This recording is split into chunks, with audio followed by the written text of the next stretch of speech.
Namaste to all of you. Dear students, as per your previous class, your topic is congruent triangle. In your congruent triangle, the first topic is your SSS, where it is given that when the condition of the congruency or the comparing, it is given length of all sides are already given.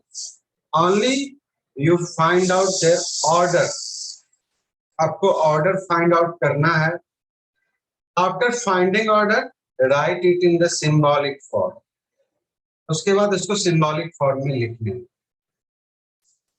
तो मैं सारे बच्चे को मैंने home assignment में भी दिया था.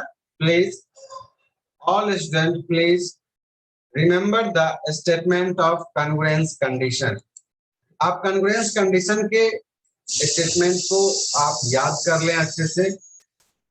जैसा कि इसमें आपको दिया हुआ है फर्स्ट कंडीशन में कि two triangles are congruent if the three sides of one triangle are respectively equal to the three corresponding sides of the other triangle,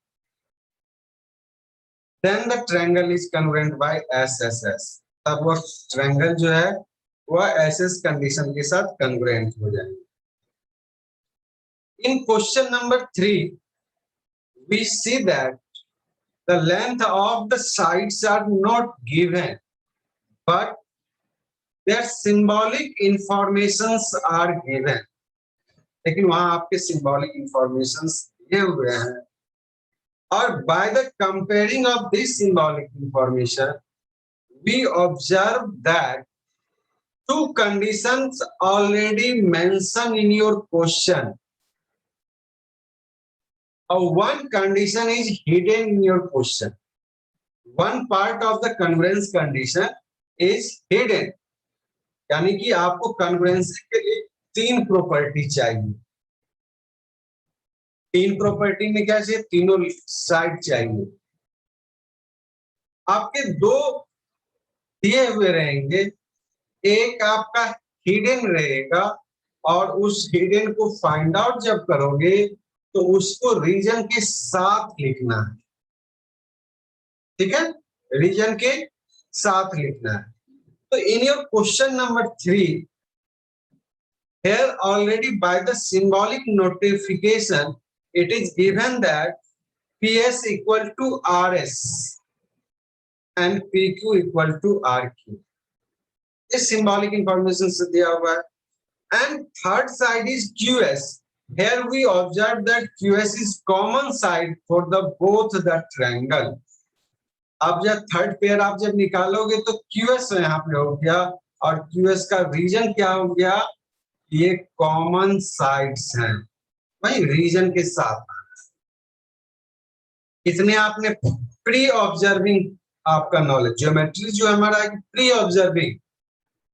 first we read the question carefully, after that find out their condition, then we write. लेकिन आप arithmetic में जब चलोगे तो arithmetic में है कि reading the question, after reading calculation, after calculation you get the answer. वहां तब हमारा आंसर आता है. यहाँ पे कहता है first you read out the question, observe the answer, then you write. आप आंसर ऑब्जर्व करोगे बाय लॉजिकली, आप तार्किक रूप से लॉजिक लगा करके जो प्रॉपर्टी जो आपने पढ़ा है उसको यूज करें. तो ये हम लोगों का एक थीम था जिसके अनुसार से हम लोगों ने एक चर्चा किया. अब इसको हम फिगर के थ्रू डिस्कस करें. अगर कोई बच्चे का इस बीच में वीडियो से रिलेटेड या ऑडियो से रिलेटेड कोई प्रॉब्लम है थोड़ा बोलिएगा.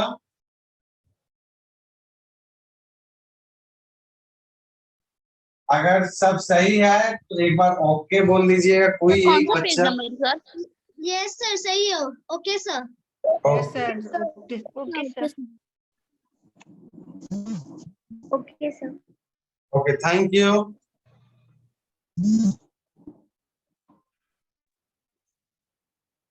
Here in question it is given that PS is equal to RS and PQ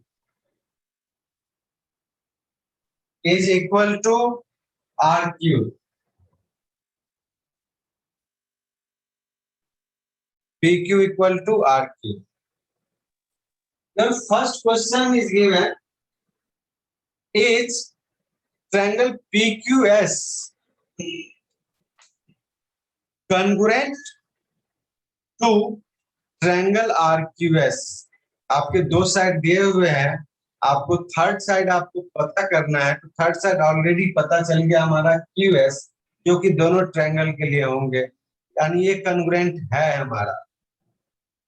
यहाँ पे लिख देंगे yes, triangle PQS is congruent to triangle RQS। RQS, बस इससे ज्यादा कुछ नहीं लिखना है इसमें। ये पार्ट आपका गिवन लिखाएगा, बगल में आपके फिगर रहेंगे। और इन question number 2 here given state the three pair of matching part you have used to answer one। आपने आंसर को जो लिखने में किस पार्ट का यूज किया है वो तीनों पार्ट का लिखिए। दो part is already given, PS equal to RS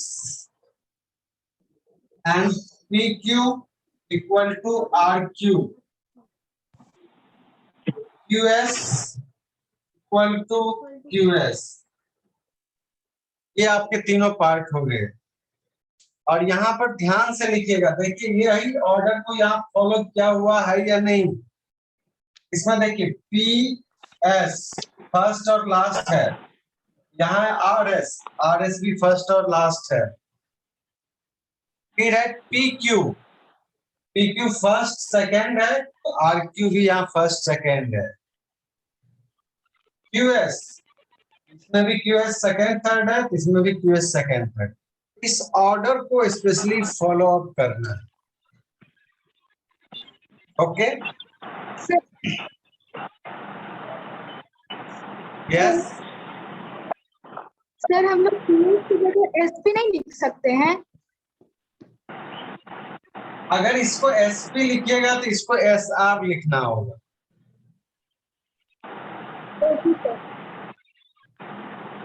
देखिए हमारे बच्चे को परेशानी हो रही है ना ऐड ज्वाइन करने में, बहुत बच्चे लीव हो गए थे, नेटवर्क रहता है कमजोर, कभी लीव होता है, कभी अप एंड डाउन होता है।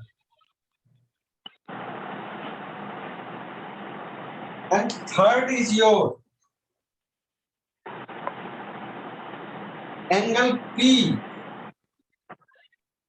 Is equal to what? Angle R। Angle R। ये एंगल का साइन है, ये L के जैसे जो लिखे हुए हैं ये साइन है, एंगल R। तो ये चैप्टर बहुत ही आसान है, लेकिन थोड़ी सी चीज ये है, इसमें आपको पहले प्री जज करना होगा। जैसे आप कैलकुलेशन एडिशन बनाते थे तो पहले सॉल्व करने में लग जाते थे, या क्वेश्चन देख करके पहले आपको प्री जज करना। Okay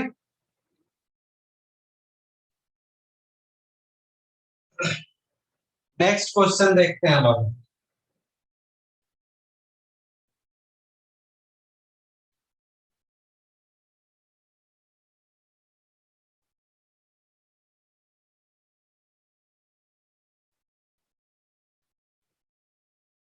Next question is triangle ABC is isosceles.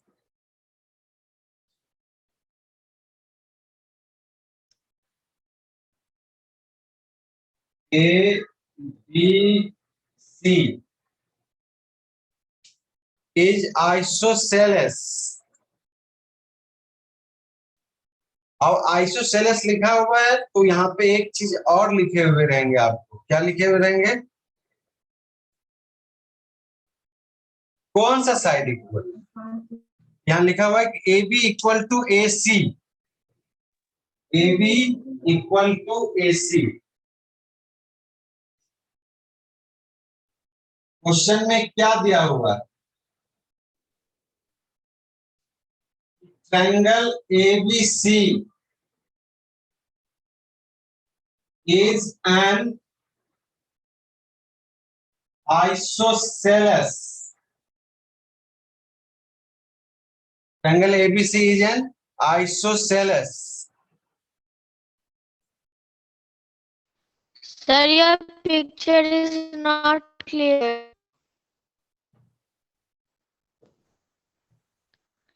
Sir आपका पिक्चर क्लियर नहीं है। डियर स्टूडेंट, ये ओके ओके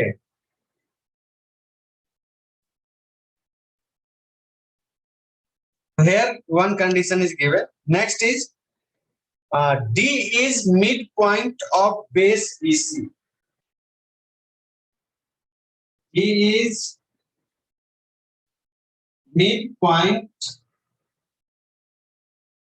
of BC. अगर वह मिड पॉइंट है, मिड पॉइंट का मतलब क्या होता है? दो इक्वल पार्ट में बांटना। That means BD equal to BC। Sir yes Udit. Sir अगर ये एडी लाइन एकदम बीचों बीच है बीसी के, तो सर वो मीडियन हो जाएगा ना इस ट्रायंगल का एक? मीडियन हो जाएगा। Very good question.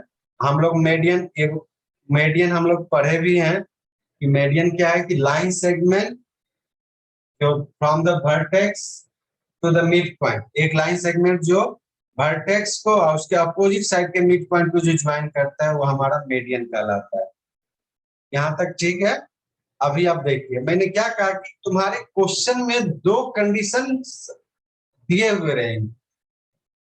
अब ट्रायंगल ADB और ADC के बारे में पूछ रहा है। ADB और ADC के बारे में देखिए, तो एक आइसोसेलेस के कारण, एक मिड पॉइंट के कारण, दो कंडीशन तो ऑलरेडी मिल गए। तो थर्ड कंडीशन आपका क्या हो जाएगा इसमें? Sir AD equal to AD, sir दोनों का सर कॉमन लाइन। हाँ, तो यहाँ पे AD कॉमन हो साइड हो गया, यानी कि AD दोनों के लिए। पहले दिया हुआ है क्या question? Is triangle ADB congruent to ADC? First question में yes, triangle ADB congruent to triangle ABC, ये उसके हाफ पार्ट हुए। नेक्स्ट क्या कर रहा है? If yes, by which congruence condition? तो by SS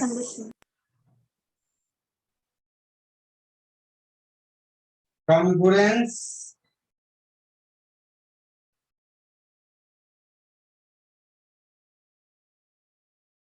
condition, by SSS congruence condition। अब सेकेंड क्वेश्चन क्या कह रहा है इसमें? State 3 pair of matching part that you use to arrive at your answer। दो पार्ट तो आपके ऑलरेडी दिए हुए हैं। First is your AB equal to AC। यहाँ ट्रायंगल जो लिखे हैं उसका ऑर्डर भी देखिएगा बीच में। दूसरा BD को लिखना पड़ेगा क्या हमें, DB इक्वल टू DC। यहाँ BD नहीं, DB। BD को क्या लिखिएगा, DB। और इससे लाइन सेगमेंट है तो कोई दिक्कत नहीं है, लेकिन हमने ये ऑर्डर को अगर लिखेंगे तो ज्यादा अच्छे रहेंगे। और AD इक्वल टू AD। अब ये हमारा पार्ट जो है जैसे दिया हुआ था उस तरह से, ये हमारा क्या था, गिवन था। ये कैसे लाए थे, तो D इज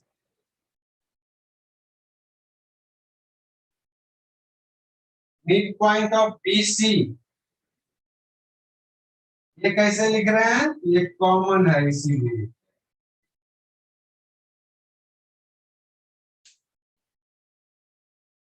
रीजन के साथ।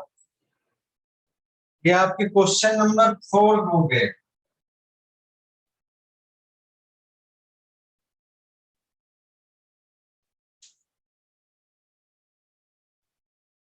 क्लियर है सारे बच्चे के पास। Yes, आपने sir. D का रीजन क्या लिखा है? सर आपने DB का रीजन क्या लिखा है? वहां पर लिखे हैं D is mid point of BC, यानी फर्स्ट कंडीशन जो आपके लिए है AB equal to AC given, वो आइसोसेलेस प्रॉपर्टी के कारण। दूसरा जो लिया है DB इक्वल टू DC, वहां D is mid point of BC, वह रीजन हो गया D is mid point of BC। और AD इक्वल टू AD जहां लिखे हैं वह कॉमन साइड लिखे। Okay sir.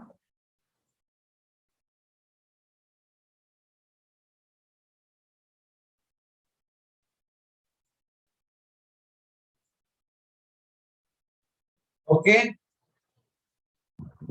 Okay, sir. Your next question, question number 5।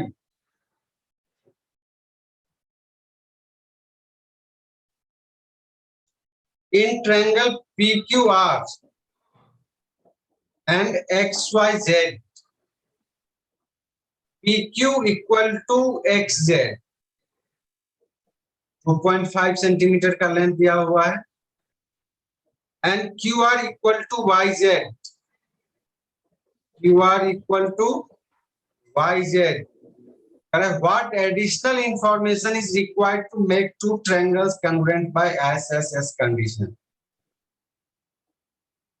The third additional information क्या लिखाएगा आपका,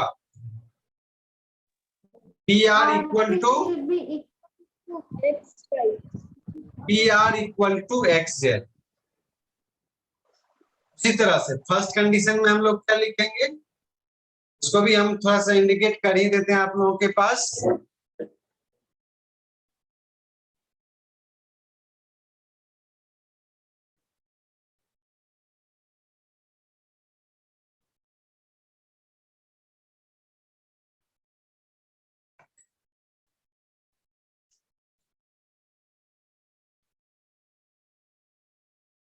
In triangle PQR and triangle XYZ,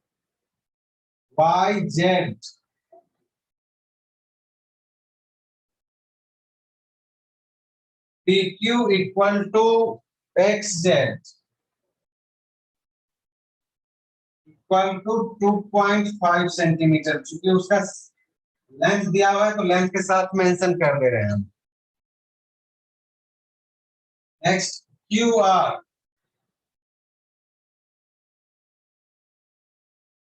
equal to YZ, इसके भी लेंथ दिए हुए हैं 4 centimetre.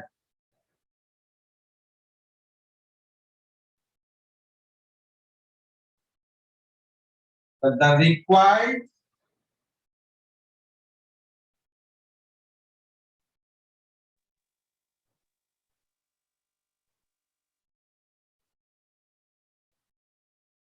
required third condition is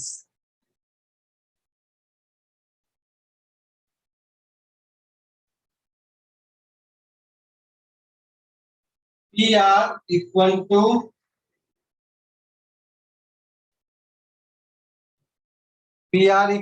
XY.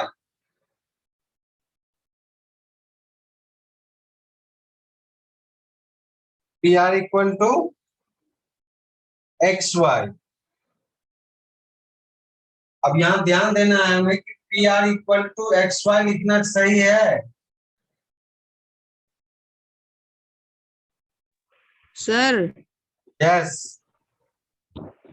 Sir order की वजह से ट्रायंगल XZY होगा ना। हाँ, तो वही चीज मैं अभी यहाँ पे दिखाना चाह रहा था कि यहाँ के अनुसार से अगर देखें और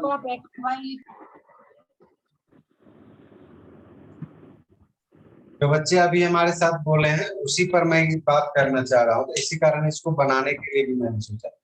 बुक में जो दिए हुए थे PQR XYZ उसको लिख लिए थे, लेकिन जब यहाँ कंपेयर हम कर रहे हैं PQR 2.5 के बाद 4, तो यहाँ पे 2.5 के बाद 4 जो है XZY, इसमें थोड़ा सुधार कर लीजिए।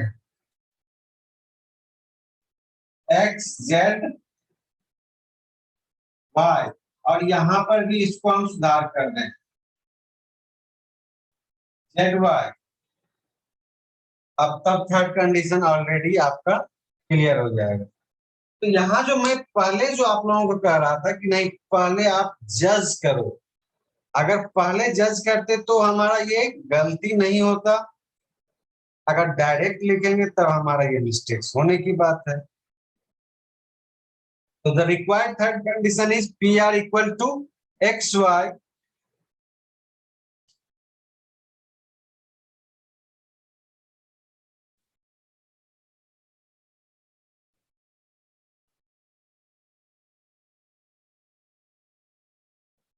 for triangle PQR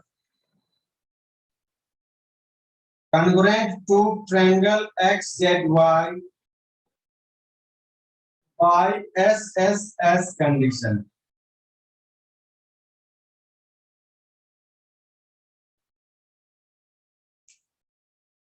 By SSS condition, fifth number हो गया।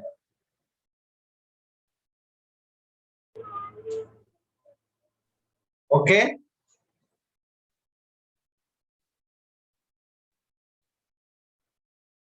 Okay, sir. next is given if triangle ABC congruent to triangle DEF, fill in the blanks to make each statement true.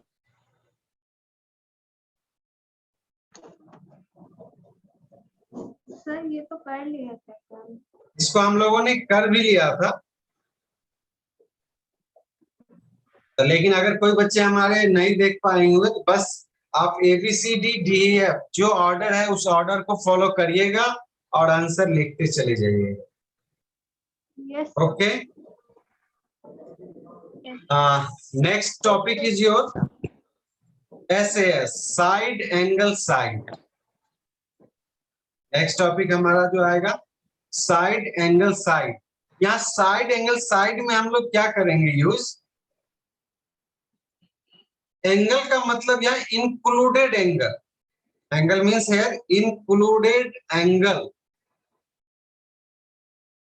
तो देयर स्टेटमेंट इज एज कि two triangles are congruent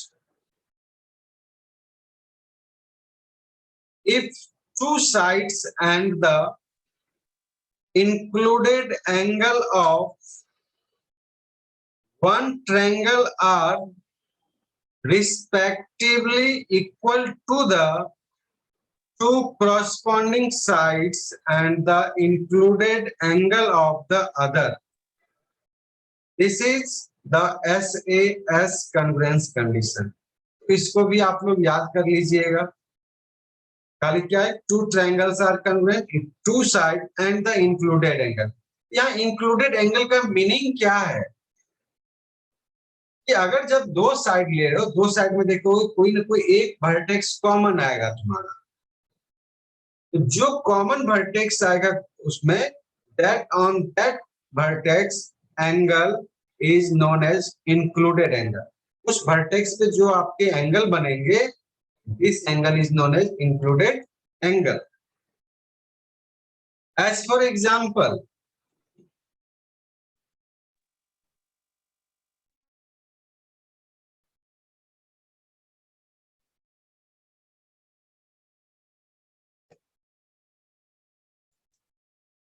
मैं यहाँ दो triangle का figure बना दिया, A B C, और मैंने कहा ए बी, और इसमें बना दिया इससे P Q R, A B equal to P Q and B C is equal to P R. तो इसमें देखिए कौन दो साइड लिया गया है, ए बी लिया गया है और बी सी लिया गया है. एबीसी ट्रायंगल में क्या लिया गया है, ए बी और बी सी. यहाँ बी जो वर्टेक्स है, ये बी वर्टेक्स कॉमन है, इसका जो इंक्लूडेड एंगल हो गया एंगल बी. और उसी तरह से इसमें लिया गया पी आर और पी क्यू, तो पी इसका कॉमन है, ये इंक्लूडेड एंगल इसका हो गया पी. जब भी आप ऑर्डर लिखेंगे तो उसमें ध्यान रखेंगे क्या, इंक्लूडेड एंगल क्या है. ओके. और by comparing of this angle you can identify the relationship of the SAS convergence condition. Worksheet 2 में देखिए फर्स्ट क्वेश्चन ही आप लोगों के पास, कि ट्रायंगल ABC और DEF, AB DE के इक्वल है और BC EF के इक्वल है. यहाँ इंक्लूडेड एंगल कौन सा हो जाएगा, जल्दी बताइएगा. Sir angle B and angle E. हाँ, angle B and angle E. Angle B और एंगल E आपका इंक्लूडेड एंगल होगा. तो what additional information is required to make two triangles convergent by SAS. Angle B equal to angle E. इसमें reason हमारे नहीं लिखा. तो सारे बच्चे हमारे इसके एग्जाम्पल को पहले अच्छे से लर्न आउट करके रखिएगा, जिसमें एग्जाम्पल नंबर 8 बहुत ही इंपॉर्टेंट क्वेश्चन है आपका. Example number 8 a very important question for all the examination purpose. Okay. अब हम नेक्स्ट क्लास में हम लोग SAS को डिस्कस करेंगे. Thank you.